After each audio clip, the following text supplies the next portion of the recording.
¿no?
Ok, entonces como hablamos anoche, hoy empezamos a hablar de la prolactina. Vamos a hablar de hiperprolastinemia y prolactinomas. ¿Escuchan? Sí, doctor. Ok. Entonces habíamos dicho que la prolactina es una hormona proteica que se produce en la adenohipófisis y que tiene 198 aminoácidos. ¿Cuáles serán las causas de hiperprolactinemia? Pues hay causas fisiológicas y causas farmacológicas, aparte de los prolactinomas que son causas patológicas. Entonces hay que considerar que estos medicamentos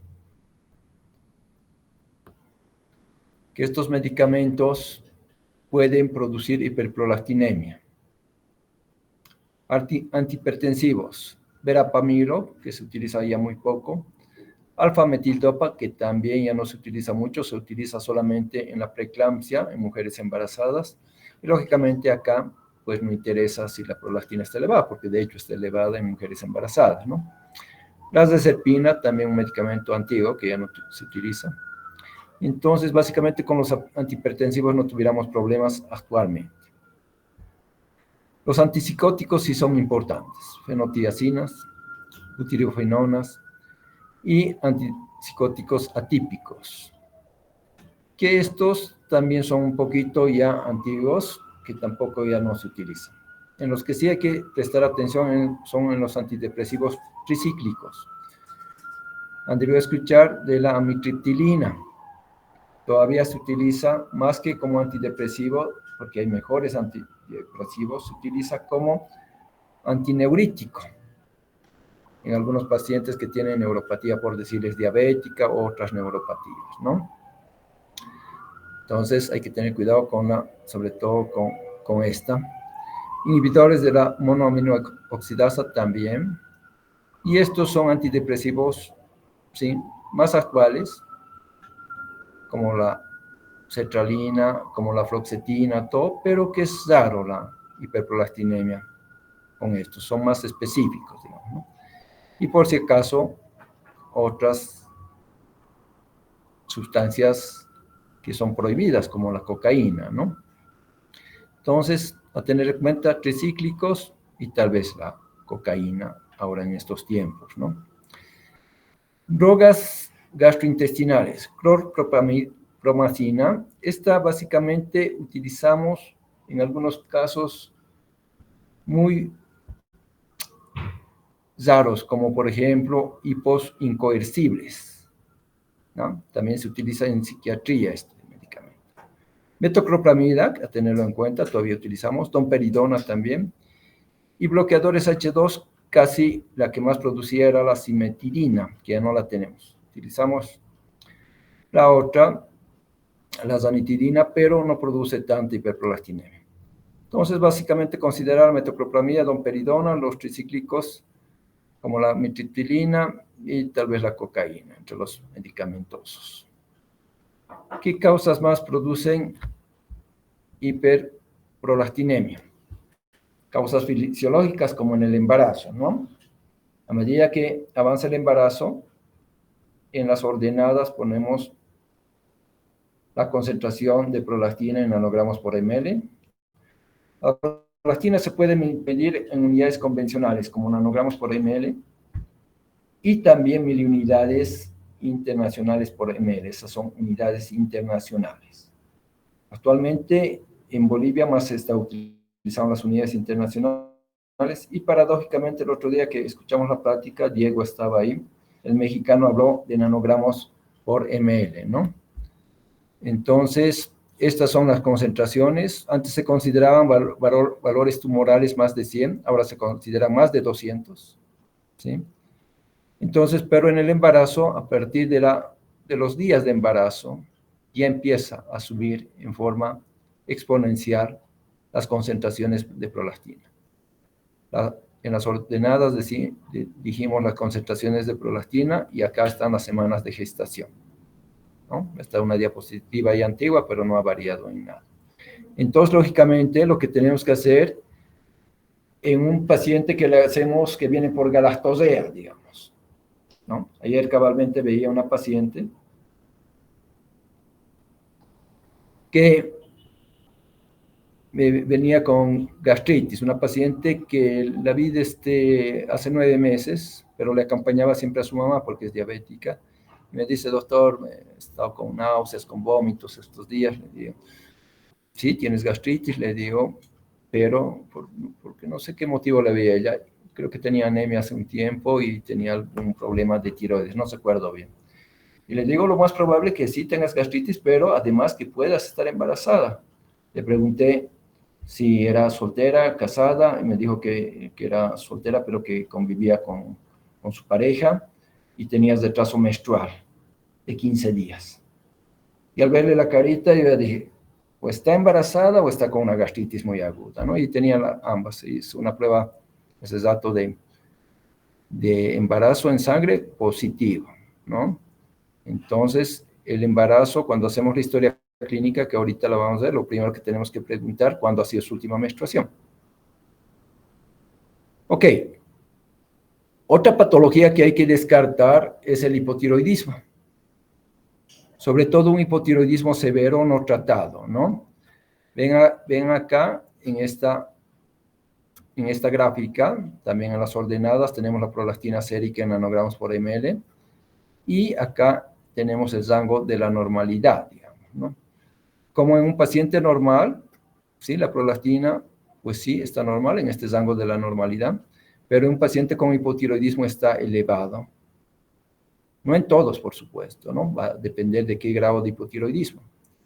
Entonces, al hacer la historia clínica, tenemos que pedirle también una TSH para ver si ese paciente no está con hipotiroidismo severo. ¿Por qué creen ustedes que los hipotiroideos tienen elevada la prolactina? A ver, como no les conozco, Zaiza, o alguien que me acordaba ahí, Alice, hay otra estudiante, Alice, o si no, Diego. ¿Por qué creen que está elevada la prolactina en pacientes hipotiroideos? ¿Será porque producen más o qué?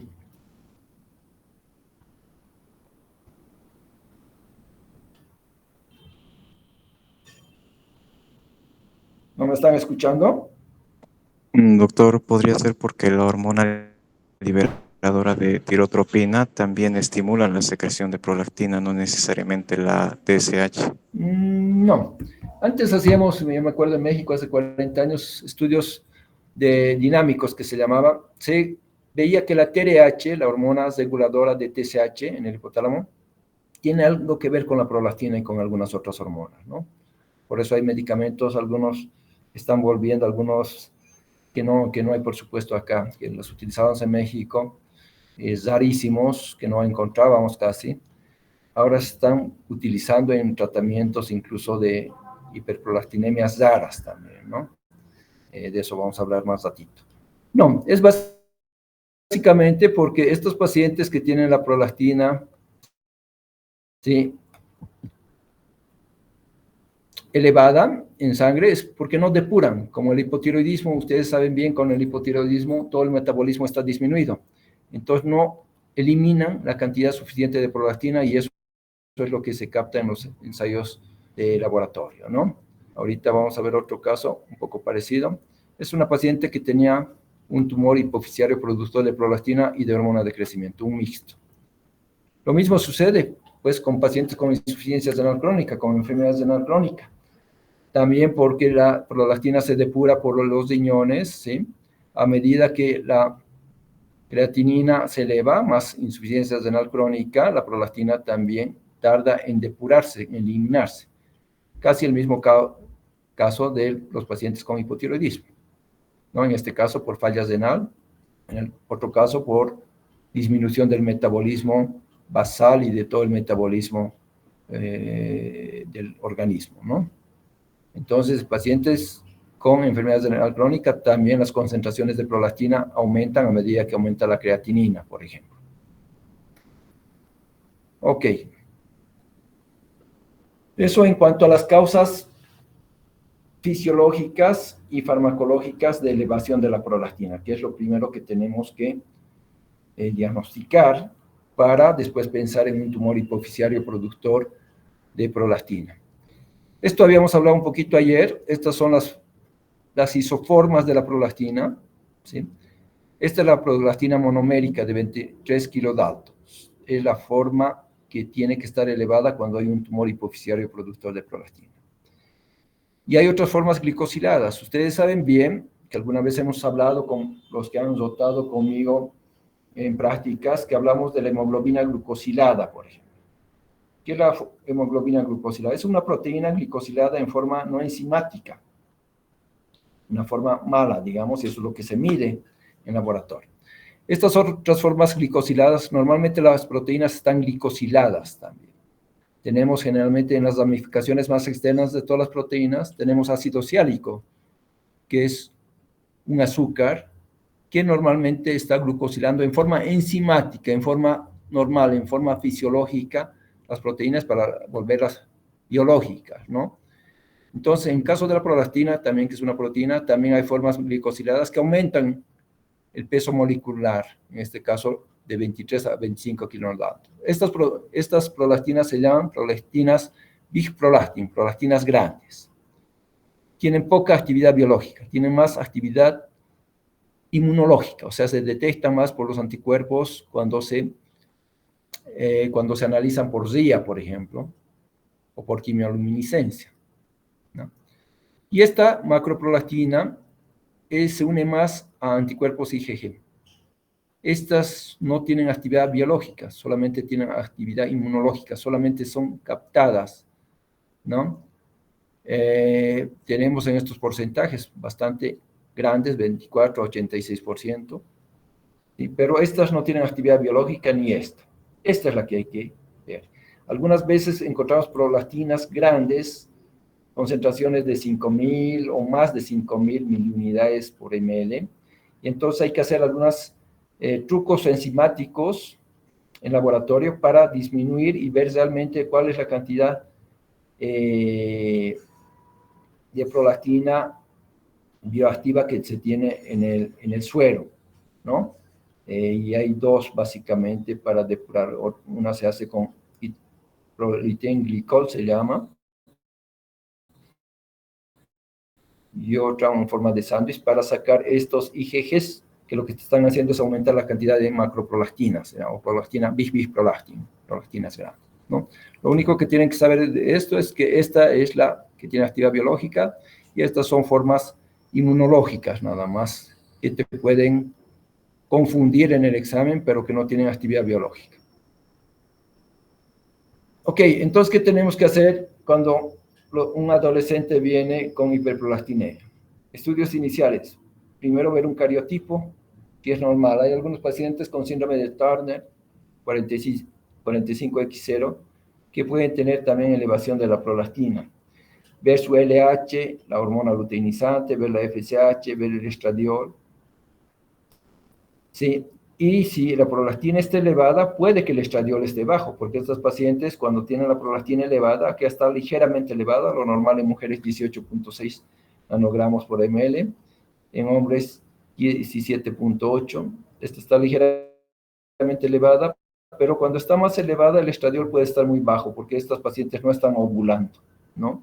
Y pueden estar normal la LH y FSH, pero lo único que está elevado la prolactina y el estradiol puede estar bajo. Esto es para descartar un hipotiroidismo, ¿ya? Entonces puede pedir una T4 libre o una TSH ultrasensible, y si la TSH está elevada, quiere decir que esa paciente tiene hipotiroidismo y que no está depurando la prolactina. Cortisol alguna vez se puede pedir. Y test de embarazo.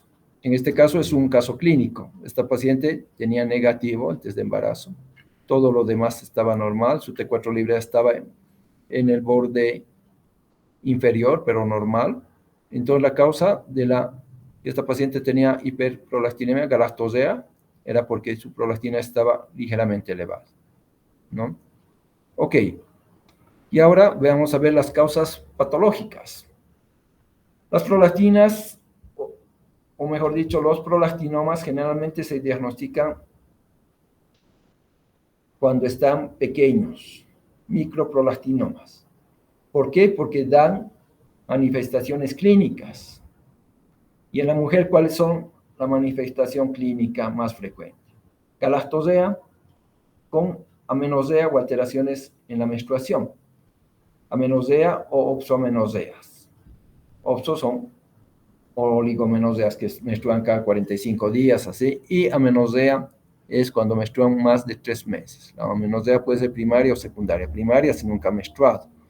¿Ya? Se produce en algunos casos que un paciente pueda tener una adolescente o una puber craniofaringioma, por ejemplo, un tumor diferente a estos, pero que está comprimiendo el infundíbulo o el tallo hipofisiario.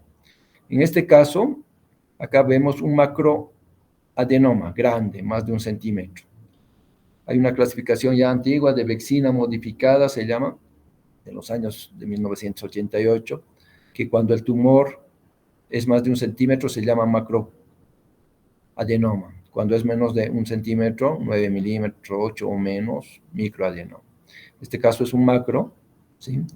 Que está comprimiendo el quiasma óptico y a veces tienen extensión supracelular. Estos son la única indicación de los prolactinomas de cirugía, porque puede dañar más el quiasma óptico y ese paciente tener lesión en los nervios ópticos y quedar ciego, o tener extensión supracelular o paracelular, y eso también da otras manifestaciones. Después, los microprolactinomas, la mayoría son tratados en forma médica. Concentraciones de prolactina en pacientes con hiperprolactinemia hipotalámica. Estos son casos raros, ¿ya? Habíamos nombrado ahorita el craniofaringioma, un tumor raro, desde estos embrionarios, que se produce generalmente en muchachas o muchachos púberes o adolescentes. Sección del tallo hipofisiario. Enfermedades hipotalámicas, sobre todo infiltrativas, como histiocytosis y raros casos de sarcoidosis, por ejemplo, pueden producir. Adenomas no secretorios o adenomas no funcionantes, que también pueden producir hiperprolactinemia, pero por compresión del tallo hipofisiario, ¿ya? Y silla turca vacía se llama esto, cuando hay una herniación de la silla turca, del adenoma que sale de la silla turca y puede producir compresión del tallo hipofisiario. Estas son las raras causas encima de la hipófisis, o sea, no por tumor de hipofisiario, sino de causas hipotalámicas. Son casos raros. El doctor Mark Morris de la Universidad de Chicago, de Northwestern se llama, es uno de los que más investiga en el mundo prolactinas y prolactinomas, ¿no? Ha estado varias veces en Bolivia, más en Cochabamba y en Santa Cruz. Ok. Entonces, ¿qué tenemos para hacer siempre el diagnóstico en toda la medicina? Pues hacer una buena historia clínica. Les mencionaba también que la historia clínica, a mis alumnos No es que hay que hacerlo por compromiso ni nada, puede ser ¿cómo llaman? Una cosa legal, un documento legal, todo, pero hay que hacerlo porque es nuestro mejor instrumento para llegar a un diagnóstico. Sin miedo ninguno, hacerlo en forma ordenada, todo, con los consejos que les han dado sus diversos profesores, todo, y sacan su propia historia clínica ustedes, que tiene que ser el instrumento que les llegue al mejor diagnóstico, a un buen diagnóstico. Acá están los antecedentes, hay que hacer un buen interrogatorio, luego el examen físico, hay que hacer una campimetría si estamos sospechando de que es un tumor hipoficiario, un macroadenoma que está comprimiendo el quiasma óptico, por ejemplo. Laboratorio, desde embarazo, ¿sí? Y la paciente es mujer y tiene amenorrea o zoamenorrea. TSH y T4 libre para ver si esa paciente no tiene un hipotiroidismo severo no tratado. Creatinina sérica para ver si ese tu paciente no tiene enfermedades crónica. Esto si puede visual, una campimetría, ¿ya? El otro día he visto un paciente con tumor no funcionante, le he hecho la campimetría, todo, pues no, es chico nomás, no es tan chico el tumor, de 1.2 centímetros, pero no tiene todavía compromiso del quiasma óptico, pero ya está tocando un poco, ¿ya? Y la resonancia magnética nuclear, generalmente yo no la hago, generalmente mando ya, después de estar estudiado todo esto, incluso la campimetría, al neurocirujano, sobre todo en nuestro medio, porque nosotros pudiéramos pedir una tomografía de silla turca con contraste, con gadolinio, se llama, o también una resonancia magnética nuclear con contraste, se ve mejor, pero a veces haces gastar al paciente de más, porque le pides una tomografía y el neurocirujano le pide una resonancia. O pides una resonancia y el neurocirujano no le ha gustado donde le has mandado la resonancia y manda a otra parte, ¿no? Es entonces doble gasto. Realmente yo lo estudio bioquímicamente, bueno, primero clínicamente, bioquímicamente, y después ya se lo mando. Le digo, bueno, esto tienes que operar porque es un macroprolactinoma. Si es uno que no tiene compromiso del quiasma óptico, le doy tratamiento médico, sin pedirle incluso ni tomografía ni resonancia. Ahora, si el paciente tiene recursos, se le pide, ¿no? Con fines académicos o para documentar, digamos. Aplicar el efecto Hock. Esto es cuando el tumor es grande y la prolactina está normal o levemente aumentada. Es un truco de laboratorio que se hace para ver cuál es su verdadera concentración de prolactina. O efecto sándwich. No vamos a ir a detalles porque ustedes tienen que saber lo general. Acá tamaño del prolactinoma en niños y adolescentes, micros y macros, ¿ya? Total 202, mujeres 151, hombres 51. Como verán, ¿sí? Hay bastantes micros, pero también macros. Es un estudio de la doctora Collao, que es una médica italiana, una endocrinóloga italiana, que es una de las que más casuística tiene en el mundo, ¿no? Ok, tratamiento de la hiperprolactinemia. El tratamiento primario siempre es con agonistas dopaminérgicos. Habíamos nombrado ayer que el factor regulador de la prolactina, ¿sí? Básicamente es la dopamina, ¿sí? Un neurotransmisor que está en el hipotálamo y que es el que controla, tiene un efecto negativo, o sea, inhibe. Cuando por algún mecanismo, por ejemplo, si te tomas metoclopramida, que actúa a nivel de la dopamina, lógicamente esto queda liberado y se eleva la prolactina, ¿no? Como en otros casos también de medicamentos antidepresivos. Es por este efecto. Entonces, nosotros habíamos hablado también en alguna clase práctica que tenemos análogos agonistas y antagonistas. En este caso, vemos un agonista dopaminérgico, ¿sí? Que ahorita vamos a mencionar. Tenemos dos conocidos en Bolivia, la bromocriptina y la cabergolina. En otras partes hay más, ¿no? Entonces, el tratamiento primario de elección en un paciente que tiene hiperprolactinemia por un tumor, que es un microadenoma, es un agonista dopaminérgico. La cirugía y la radioterapia solo tienen uso limitado en pacientes que no toleran, digamos, un agonista o que el tumor es muy grande. En esos casos, sí podemos optar por una cirugía o una radioterapia. Pacientes hiperprolactinémicos sin macroadenomas puede darse seguimiento nomás. Hay algunos pacientes que son asintomáticos, no hay galactosidad en la mujer, son eugonádicos, o sea, no tienen hipogonadismo, ¿sí? No tienen amenorrea, ¿ya? Y si las concentraciones de prolactina no son muy altas, están menos de 100 y están estables, incluso les podemos dar seguimiento nomás sin dar ni siquiera agonistas, ¿no? Ok.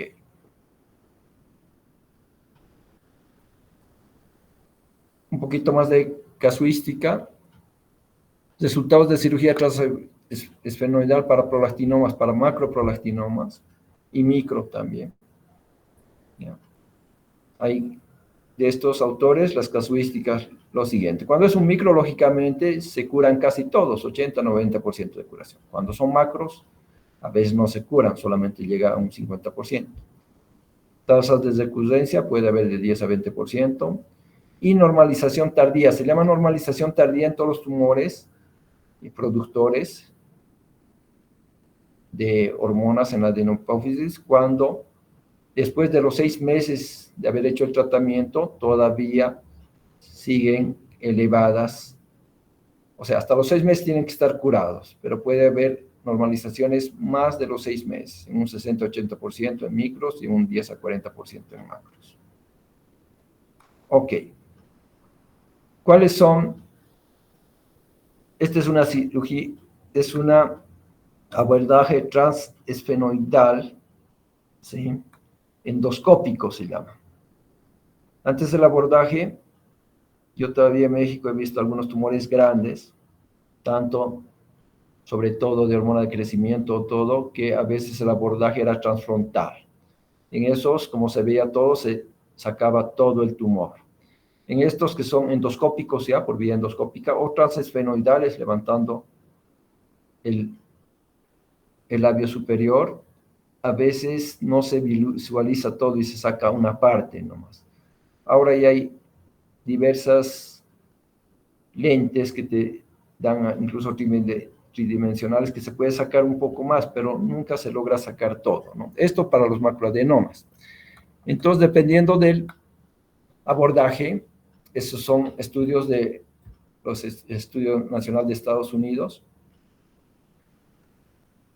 Para los cirujanos que tienen mucha experiencia, que operan más de 500, miren las complicaciones. Muerte apenas 0.2%, o sea, 2 de cada 1000. Pero los que no tienen mucha experiencia, eso aumenta 1.2%, o sea, 12 de cada 1000. Meningitis, lo mismo. ¿Sí? Lesión de la carótida, disminución de la pérdida de la visión, hipopituitarismo, o sea, disminución de las otras hormonas de la hipófisis, diabetes insípida, que es bastante frecuente. A más experiencia, más cirugías del neurocirujano, menos complicaciones. Y estos son 200 cirugías, 200 a 500 o más de 500 al año. Imagínense cuántos operan nuestros neurocirujanos en Bolivia. Deben operar 5 o 6 al año, ¿no? Entonces, lógicamente, las complicaciones pueden ser mayores. Eso solamente para ver las complicaciones. Entonces, ¿cuáles serían las indicaciones de cirugía? Defectos en los campos visuales. Para eso hay que hacer una campimetría por confrontación y luego una campimetría mediante el campímetro que manejan los oftalmólogos. No todos, o sea, hay en algunas 2, 3 instituciones nomás que tienen. No respuesta a la terapia médica. Crecimiento del tumor a pesar de la terapia médica. ¿Sí? La terapia con análogos dopaminérgicos no solamente disminuye las concentraciones de prolactina, sino disminuye el tamaño del tumor. Eso es importante señalar. Intolerancia a los agonistas de la dopamina. Entonces, cuando tienen una especie de intolerancia, que no están respondiendo, que no hay respuesta médica, bueno, en ese caso hay que considerar cirugía. Hay algunos casos que los tumores hipofisiarios, ya sea funcionantes o no funcionantes, si están muy grandes, porque tiene mucha circulación la hipófisis anterior, pueden hacer apoplejía hipofisiaria, o sea, un colapso de la hipófisis. Esa es una cosa rara, pero que puede ocurrir y es una emergencia. Disnosea, otras de las complicaciones, ¿sí?, que no estaba acá, pero de la cirugía, y la disnosea, la salida de líquido cefalorraquídeo, ¿no? Eso generalmente es transitorio. Es transitorio, 2, 3 días de taponar bien y eso se resuelve. Ok, ¿dónde estoy? Entonces, ¿qué más? Sinosea cerebroespinal debido a la erosión del seno esfenoidal por el prolactinoma, puede haber, y también por la cirugía, ¿no? Es rara, pero puede acontecer. Si no se puede operar por algún motivo al paciente, si tiene un problema cardíaco, es un viejito que ya no hay, tiene mucho riesgo quirúrgico, hay la radioterapia. La convencional, que es la que tenemos acá en Bolivia y que no es buena, y hay las estereotáxicas en otras partes, menos radiación para los tejidos, el Protoven, por ejemplo, es uno de ellos, el Gamma Life es otro, el INAC son otros, o sea, son radioterapias más específicas que solamente van al tumor y no dañan los órganos circunvecinos, ni el nervio, ni ninguna arteria que esté cerca, digamos, ¿no? Tenemos el Gamma Knife, el INAC, el Protoven, de estos que tienen menos radiación y son de simple fracción. Estos los convencionales son multifraccionales y muy poco estructurados, digamos, ¿no? Entonces, en ese caso, radioterapia se puede dar. Radiación. Concentraciones de prolactina en las ordenadas y en la abscisa los límites de lo normal. Entonces, con la radiación bajan, pero en forma tardía, digamos, ¿no? Entonces hay que estar valorando a los 3 meses, 6 meses, 9 meses de la radiación. Entonces hay que darnos un tiempo, no es que bajen como en la cirugía hasta los 6 meses, digamos, se toman un tiempito más. Indicaciones para la radioterapia: crecimiento continuo del prolactinoma después de la terapia médica o quirúrgica. Persistentemente la prolactina es sintomática, o sea, el paciente puede estar con galactosea y amenorrea, si es mujer. Entonces, persisten los síntomas de hiperprolactinemia, ¿no? En ese caso son las indicaciones de cuando falla la terapia médica o quirúrgica, pues la indicación de radioterapia. Normalización de la prolactina en pacientes no tratados. Estudios prospectivos, randomizados y comparativos. Tanto con bromocriptina, que ya no la tenemos lamentablemente. ¿Por qué lamentablemente? Porque era más barata, pero tenía efectos secundarios mayores.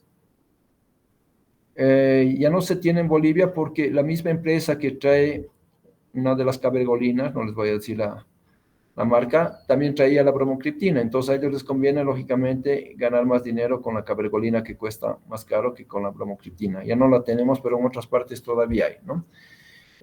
Había que dar 3 veces al día, venía de 2.5 a 5, y a veces había que dar hasta 15 miligramos, daba mucha cefalea, mareos, náuseas, ¿sí?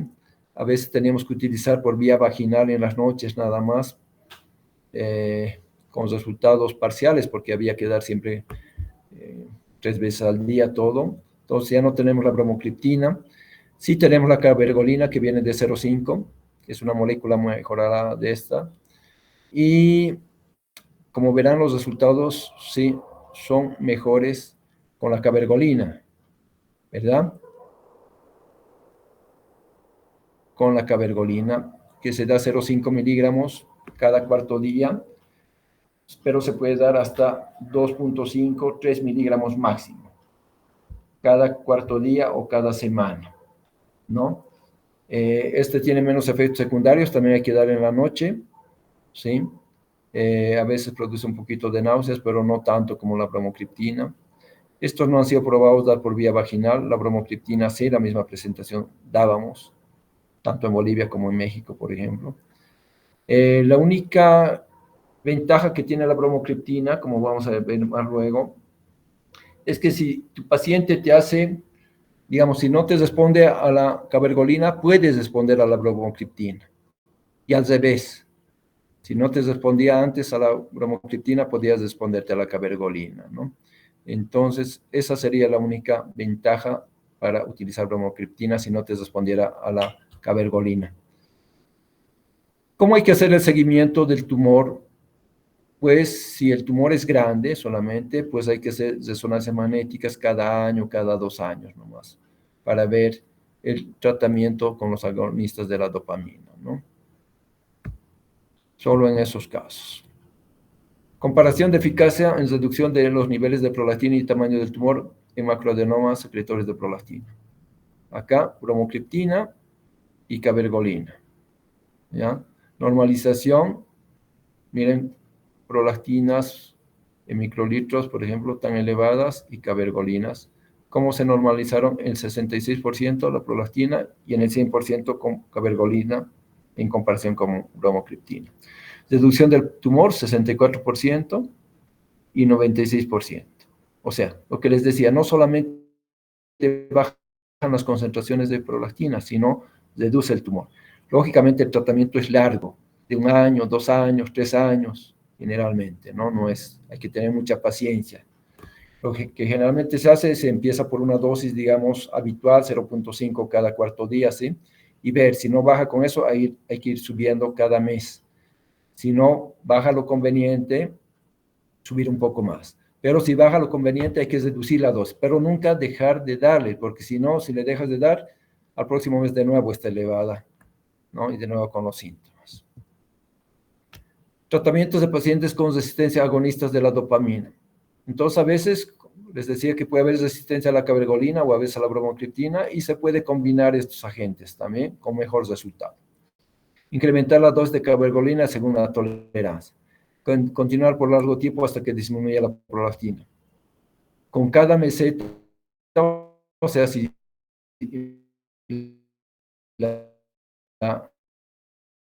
los niveles de prolactina o las concentraciones, mejor dicho, no va medicamentoso o médico. Luego tenemos la cirugía, la irradiación, y pueden haber otros métodos alternativos para inducir ovulación en un paciente que desea embarazo, por ejemplo. La paciente que desea fertilidad, hay que tratarla, bajas la prolactina, ¿sí?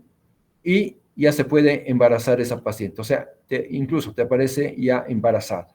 ¿Qué tienes que hacer cuando se embaraza y tiene un prolactinoma? Pues quitarle el agonista dopaminérgico, no le va a servir de nada porque está embarazada e igual va a producir mucha prolactina por efecto del embarazo, por el estímulo de las glándulas mamarias y todo eso. Entonces, se lo quitas y estás vigilando nomás las concentraciones de prolactina, y después cuando se desembaraza o se alivia, pues volver a valorar el tumor, cuánto ha crecido, volver a instaurar la dosis de los agonistas. Seguramente se puede dar, la cabergolina, por ejemplo, se puede dar dosis de 3 tabletas un día y 3 al otro día, y con esto suprimes la secreción de leche, ¿no? Para que esa paciente no dé de lactar y no te incremente más la prolactina o el tamaño del tumor. Esta paciente, por ejemplo, 45 años con resistencia a la cabergolina, pero respondedora a la bromocriptina.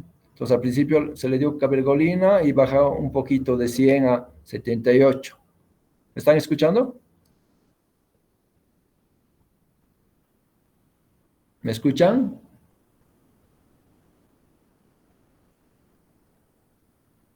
Hola. Sí, doctor, se escucha. Ok. Bajó un poco, no había muy buenas respuestas. Entonces le hizo, bueno, se le cambió por bromocriptina y con eso bajó dramáticamente. Como verán, casi hasta niveles de 0, creo que 2 nanogramos por ml. Esto en investigación, cuando tú cambias un medicamento por otro, tienes que hacer un periodo de lavado. O sea, le cortas acá, haces un periodo de lavado de un mes más o menos, o un poco más, 6 semanas, y recién le das un medicamento. Pero eso es con fines de investigación. En este caso, con fines de tratamiento directamente, ¿no? Es un truco nada más.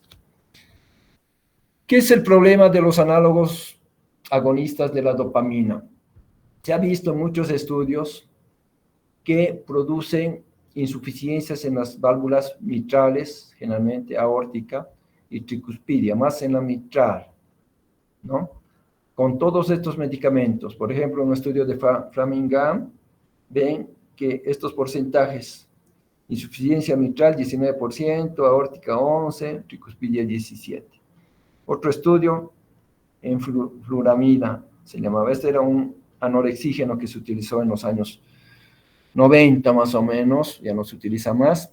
También otro estudio también se vio con agonistas dopaminérgicos, sí, que podía haber un cierto grado de insuficiencia.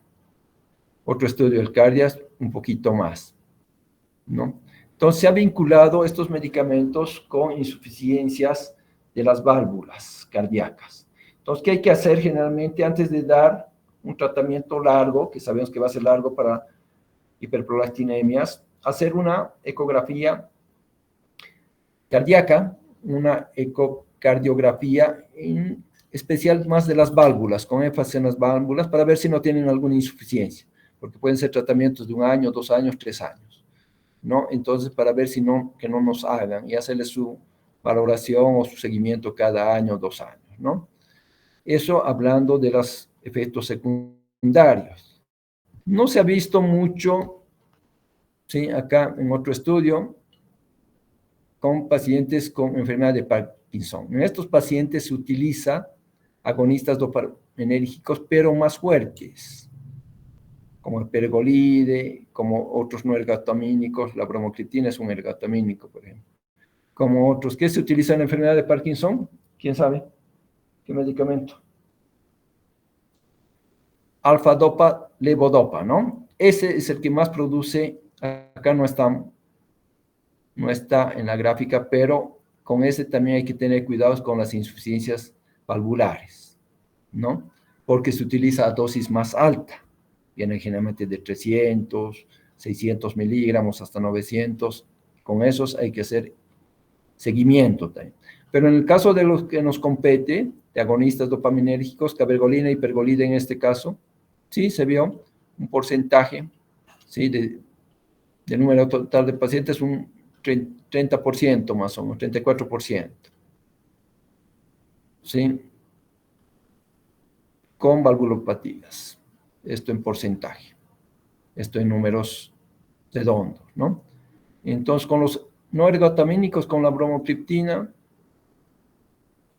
no está acá, pero con otros menos, ¿no? Sobre todo con este tipo de medicamentos, pero con la alfa-dopa, levodopa es peor todavía, ¿no? Entonces hay que hacer una ecocardiografía de diagnóstico al principio para ver cómo está el paciente y después de seguimiento cada año, cada 2 años. Acá podemos ver anormalidades en válvulas cardíacas de leve a moderada en pacientes con prolactinomas tratados con cabergolina, según diferentes autores. Esta doctora es una de las que más estudia prolactina, al igual que el doctor Molich. Ella es italiana, el doctor Molich es canadiense. Y lógicamente en México también está el doctor Lazea, que también estudia mucho, ¿no? Remisión permanente de hiperprolactinemias con cabergolina. Acá podemos hacer micros y macros. Hay recurrencias también, ¿no? Eso para que tengan una idea nomás de cómo es el tratamiento. Creo que esa es la última. Esto, seguimientos con resonancias magnéticas. Acá no utilizamos muchas resonancias ni mucha tomografía porque encarecería los costos, pero solamente en el caso de macros. En caso de micros, suficiente con la clínica. La clínica me refiero a la galactosea, amenorrea, las irregularidades menstruales y sobre todo lo bioquímico, ver cuánto están las concentraciones de la prolactina. Ok, con eso hemos terminado esta clase de hiperprolactinemia y prolactinomas. ¿Alguna pregunta?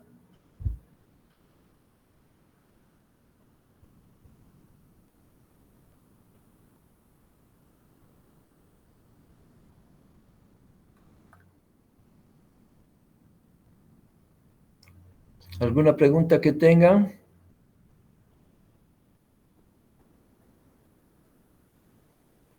Creo que se han dormido.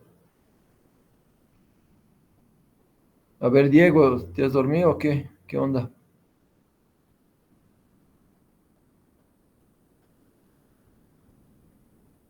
Zaisa,